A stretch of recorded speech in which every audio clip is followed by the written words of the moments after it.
흔히 한 제품이 큰 인기를 끌면 세상에는 두 가지 형태의 행동이 등장합니다.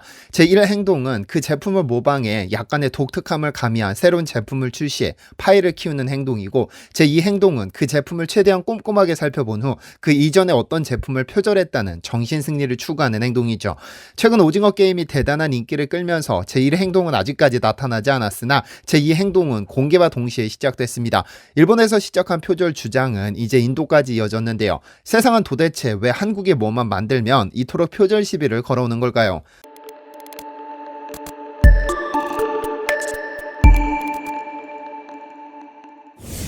안녕하세요, 디스멘터리입니다. 중국의 동북공정에서 시작된 한국 문화 훔치기가 세계 2위 인구수를 보유한 인도에서도 시작된 모양입니다. 얼마 전 개봉한 오징어 게임을 두고 인도에서 황당한 주장이 제기됐기 때문인데요. 오징어 게임이 그 뚫기 어렵다던 발리우드의 고향 인도에서도 1위로 등극한 지 얼마 지나지 않아 인도의 힌두스탄 타임즈 및 더 인디언 익스프레스 등 현지 언론은 일부 영화 전문가들이 오징어 게임을 인도 영화 럭의 상위 버전이라고 부르고 있다고 보도했습니다. 2009년에 개봉한 럭은 돈이 절실한 사람들이 마피아 리더가 큰 돈을 걸고 주최한 서바이벌 게임에 참여해 경쟁하는 스릴러 액션 영화입니다. 인도 네티즌들은 이에 동조해 오징어 게임과 럭의 줄거리가 비슷하다고 주장하는데요. 이들은 오징어 게임과 럭의 유일한 차이점은 오징어 게임이 더 잘 쓴 이야기이고 럭보다 더 많은 예산을 들인 것뿐이라고 주장합니다. 그러면서 발리우드가 먼저 오징어 게임을 했다거나 오징어 게임은 럭의 한국판 같다 또는 럭과 같은 줄거리이지만 훨씬 나은 방식으로 표현했다 등등 표절에 가깝다는 황당한 주장이 수도 없이 제기되고 있는 마당입니다. 이런 주장을 접한 한국 네티즌들은 황당해서 말이 나오지 않는 지경인데요. 다 된 밥상에 숟가락 얹기가 정확히 맞아떨어지는 황당한 상황입니다. 그런데 사실 이런 오징어 게임에 대한 표절 논란은 인도에서 처음 시작된 것은 아닙니다. 어떤 제품이 전 세계적인 인기를 끌면 크게 두 가지 행동이 시작됩니다. 가장 먼저 시작되는 행동은 해당 제품을 꼼꼼히 살펴본 후 자국에서 만들어진 특정 제품과 비교해 어떻게 해서든 비슷한 점을 찾아내 우리가 먼저 만들었다고 주장하면서 정신 승리를 만끽하는 행동입니다. 중국이 정확히 이와 똑같은 행태를 보여왔는데요. 지난 2020년 11월 29일 중국 정부의 대변인으로 불리는 환구시보에는 한국인들의 분노를 불러오는 기사가 게재됩니다. 국제표준화기구 ISO가 중국의 김치를 세계 표준으로 인정했다는 내용의 기사였죠. 기사에 따르면 김치 종주국이라고 떠드는 한국은 이번 세계 표준화 절차에서 아무 힘도 쓰지 못했다면서 김치가 마치 중국의 음식인 것처럼 떠벌렸습니다. 중국이 이런 행동을 보인 이유는 김치가 가진 무한한 잠재력 때문입니다.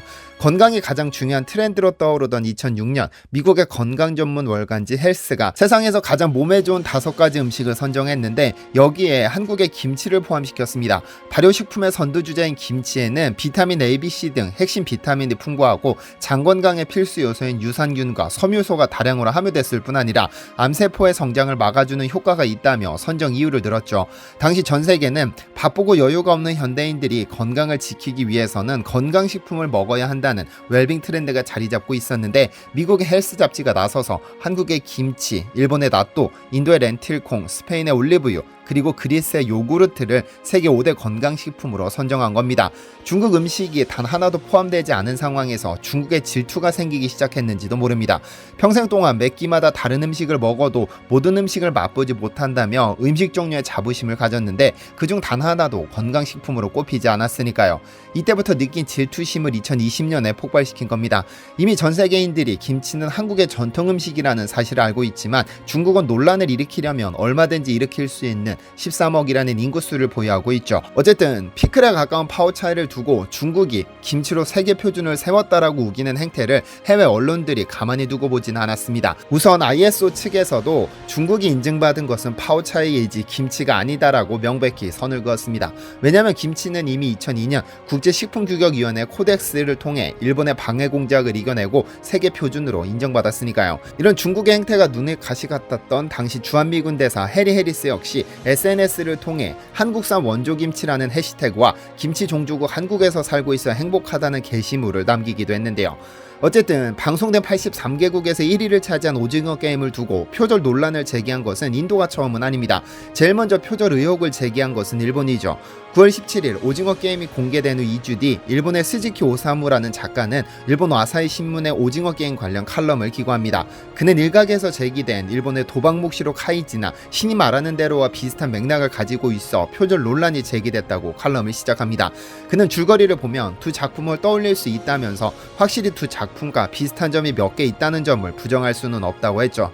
그러면서 보다 보면 아무래도 상관없을 정도로 좋아진다. 주인공 외 오징어 게임 참가자 캐릭터들은 계속 변하고 뜻밖의 인물이 후반에 중요한 인물로 등장하기도 한다면서 표절 의혹이 오히려 홍보가 되지 않았나 싶은데 여러분은 어떻게 생각하느냐면서 칼럼을 마무리했는데요.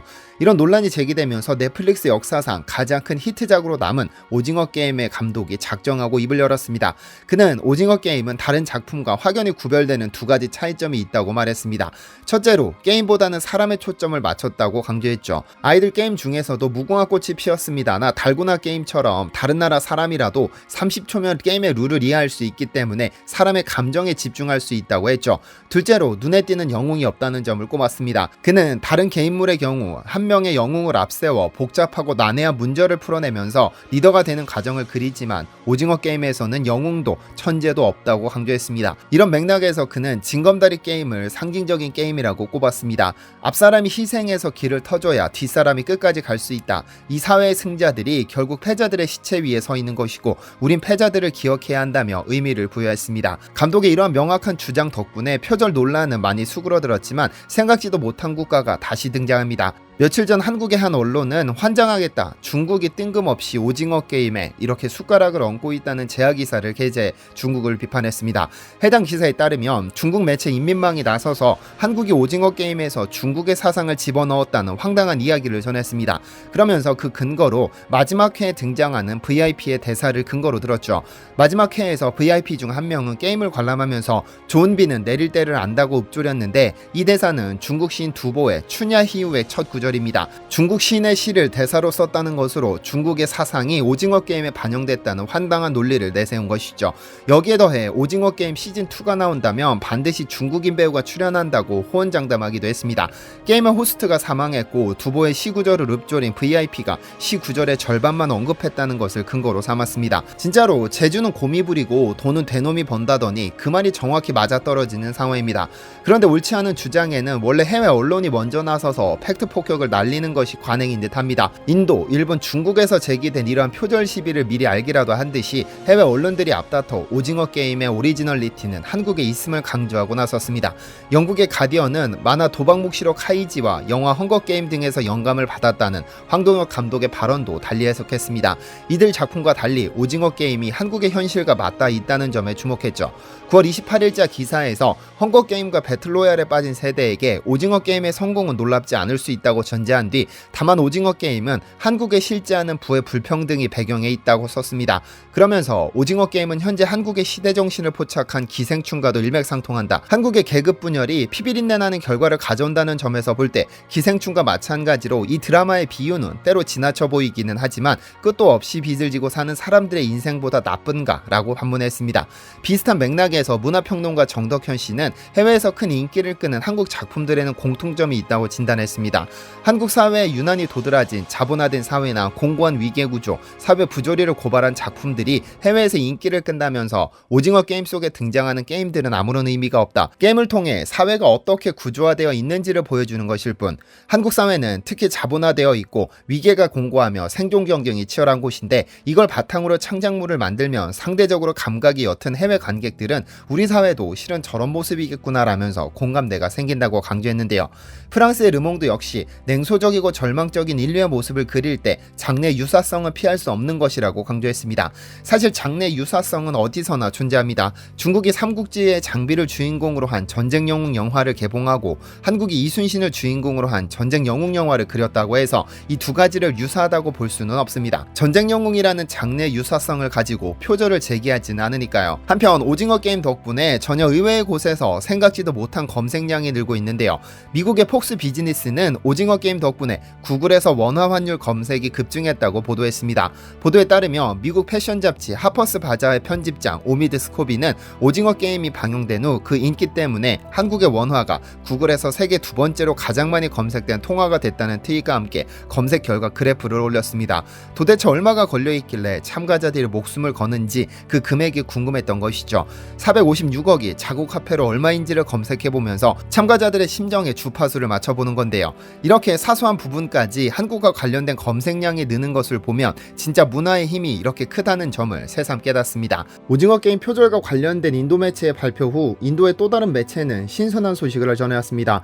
PTI 통신은 2020년 인도 넷플릭스에서 K드라마를 시청하는 비율이 전년 대비 370%나 급상승했다고 보도했습니다. 최근 전 세계적인 열풍을 일으킨 오징어 게임은 물론 갯마을 차차차가 큰 인기를 끌었고 킹덤, 사이코지만 괜찮아, 사랑의 불시착 등등이 정기적으로 넷플릭스 10위권에 자리하고 있다고 합니다.